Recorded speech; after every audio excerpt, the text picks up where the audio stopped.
बोल रही मैं। सेकंड है अश्विनी। अश्विनी के बाद कौन सा नक्षत्र आता है? भरणी। मेष राशि में जो दूसरा नक्षत्र आता है वो आता है भरणी। अश्विनी भरणी, ठीक है।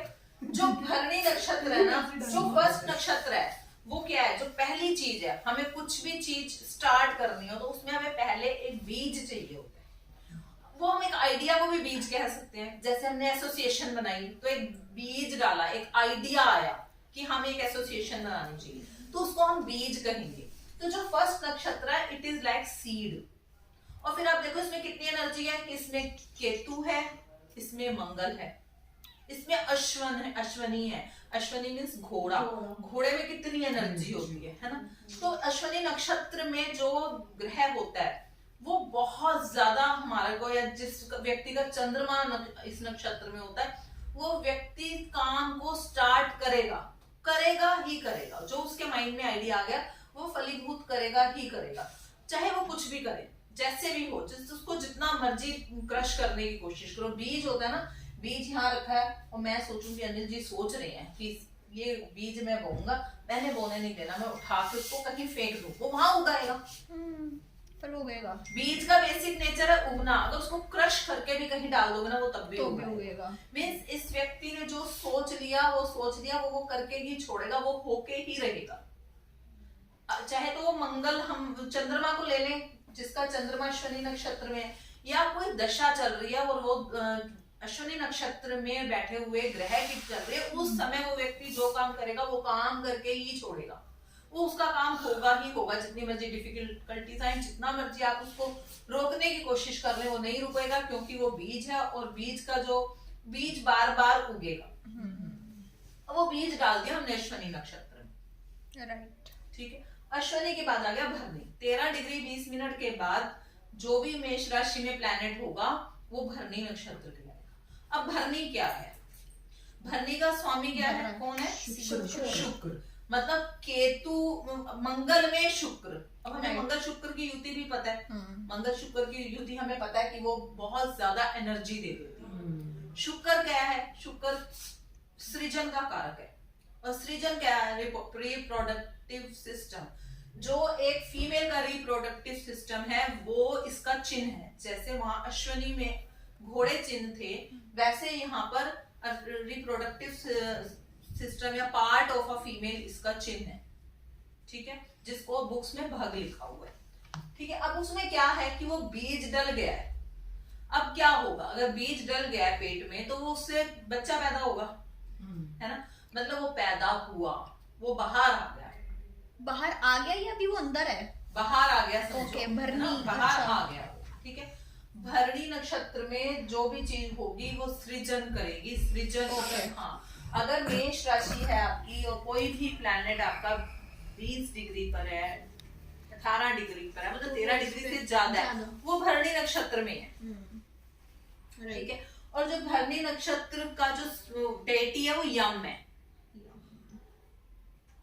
डेटी यम है। जो इसका चिन्ह है वो भग है और इसका जो स्वामी है वो शुक्र है और जिस राशि में है वो केतु है। तो ये नई नई चीजें, इसके आइडियाज आएंगे। जिस राशि में केतु है, मंगल है, राशि में नहीं, उसमें नक्षत्र तो शुक्र है ना। नक्षत्र भरणी है, उसका स्वामी शुक्र है, जिस राशि में वो है उसका स्वामी केतु है, सॉरी हाँ मंगल है, अश्विनी में ही चलो, उसका स्वामी मंगल है, उसका जो चिन्ह है वो भग है और उसका जो डेटी है वो यम है, ठीक है। और इस व्यक्ति में, इस ग्रह में बहुत ज्यादा सृजन करने की, नई चीजों को डेवलप करने की एक हॉबी होती है कहो, या उसमें पोटेंशियल होता है कहो, कि ये लोग हर चीज नई पसंद करते हैं या कुछ नया निकालने की कोशिश करते हैं। शुक्र वाले लोग जैसे डिजाइन्स निकाल लेते हैं, जैसे अगर उनको ड्रेस डिजाइनिंग दो तो वो बहुत डिफरेंट डिजाइन कर लेंगे, मेकअप दो तो बहुत डिफरेंट मेकअप कर लेंगे, क्योंकि शुक्र क्या है? शुक्र सृजन करता है, ठीक है ना। तो ये शुक्र है जो रोहिणी भरणी नक्षत्र में, सॉरी मैं गलत बोल रही बार बार, भरणी नक्षत्र में। भरणी नक्षत्र के बाद कौन सा नक्षत्र आ गया? कृतिका। आप ये भरणी नक्षत्र ले रहे हो, ये आप लगन से ले रहे हो या?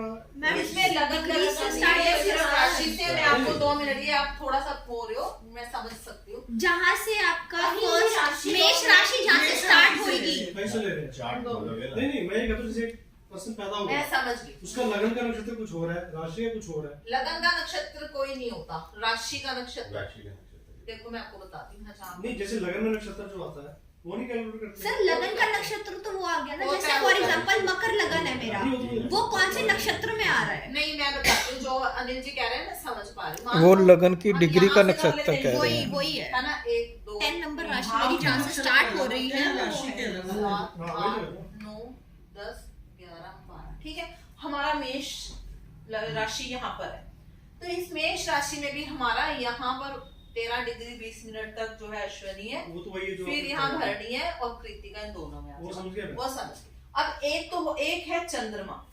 चंद्रमा मान लो कि जहां पर भी चंद्रमा बैठा होगा वहां का नक्षत्र हम देखेंगे, उससे हमारा इसका कुछ लेना देना नहीं है। ये जो ये कैलकुलेशन चल रही है उससे उसका कोई लेना नहीं, देना जैसे आपने नहीं। कहा कि वो ऐसा होगा पर्सन, हाँ। वो हम लगन से ले रहे हैं कि राशि से ले रहे हैं? नहीं, लगन हम से यहाँ ले पे रहे दो, मैं आपकी बात समझ रही हूँ, इसमें हम 2-3 चीजें देखते हैं।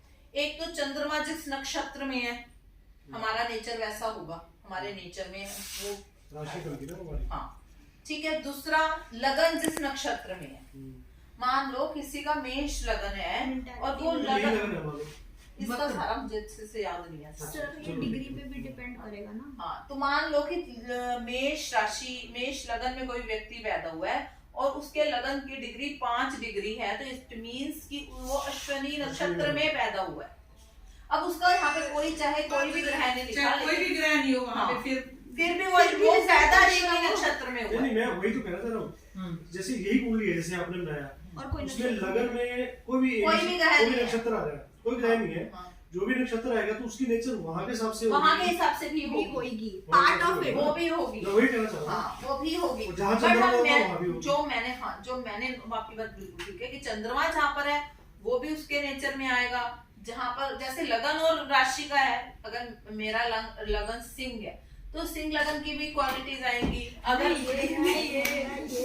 हेलो, जो लगन है उसकी क्वालिटीज भी आएंगी, जो राशि है उसकी क्वालिटीज भी आएंगी। उसी तरह से जो चंद्रमा जिस नक्षत्र में है उसकी क्वालिटीज भी आएंगी, और में हमारा लगन जिस नक्षत्र में है उसकी ये क्वालिटी। आप कह सकते हैं लगन में जो नक्षत्र होंगे उसके हिसाब से क्वालिटीज आएंगी।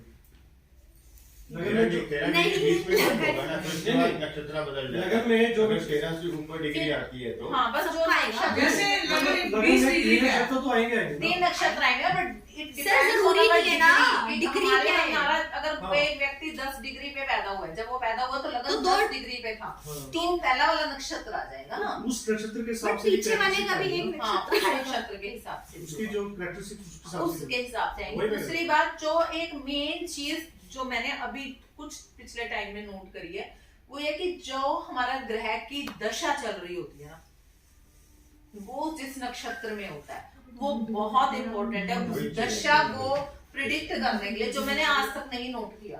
अभी थोड़ा सा वर्क मैंने पिछले 5-6 महीने में किया है कि जहां जिसकी दशा चल रही है वो जिस नक्षत्र में है वो ग्रह, उसका हमारे ऊपर बहुत इफेक्ट, उसी वक्त एक्टिवेट होगा। माशाल्लाह। बहुत ज्यादा एक्टिवेटेड होता है वो ग्रह। मतलब ये हाँ, तो दशा ही सब तो नक्षत्र भी चेक सर्कल कह सकते हैं, हाँ, ये लेकिन तो मैं happen- हाँ happen तब होगा जब वो आपकी नक्षत्र- दशा में दशा, वो activate नक्षत्र होगा। एक्टिविटी की तरह हो गया ना, मान लो कि हाँ। ग्रह 7-2 दे रहा है, अगर नक्षत्र भी दे रहा है तो फिर वो अब एक देखो ना, हम किसी की शुक्र की दशा चल रही है, उसकी कुंडली में लव अफेयर का योग है या 5वें और 7वें का संबंध है, तो 5वें हाउस की जब दशा आएगी तब हम कहेंगे कि अब अफेयर चलेगा। वो पहले पैदा होते तो अफेयर नहीं चल जाएगा ना, वो एक्टिवेट जब होगा, जिस टाइम पे वो एक्टिवेट होगा उस टाइम पे वो चीज जो है हमारे सामने आएगी। ठीक है, तो मैंने ये देखा कि नक्षत्र का जो एक्चुअल रिजल्ट है ना वो तब सामने आता है जब उस नक्षत्र में बैठे हुए ग्रह की दशा चलती है, और तब इतना ज्यादा आता है कि आप उस ग्रह को अगर उससे जोड़ के कर दो ना, उसको प्रिडिक्शन बहुत जबरदस्त, और उसी का उपाय अगर आप उस नक्षत्र का करोगे तो बहुत जल्दी फर्क पड़ता है। उसकी को पाया होगा ना।